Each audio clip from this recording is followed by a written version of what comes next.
Hello guys, welcome back to NFT Inspo. For today's video, we are going to show you how to fix Dreo tower fan not blowing air, not working. So if you're interested, let's start the tutorial. Now, for you to fix this issue, there are going to be some things you need to do here. So first is you might want to try holding the power button. So the first thing you should do is press and hold the power button to, in this case, for about 10 seconds. If the fan isn't on, or in this case, if the fan is on but not blowing air, this reset might help kickstart it. It's a quick way to refresh the system in case it's stuck on some mode here. Next, if you're holding the power button and doesn't help, next step you want to do is you want to unplug the fan completely. Leave it unplugged for about 5 to 7 minutes. This actually allows any residual power to drain out of the system, which can sometimes reset internal components.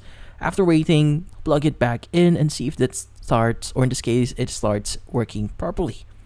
Next is if it's a newer fan that you recently bought and none of those fixes work, it could be a faulty unit.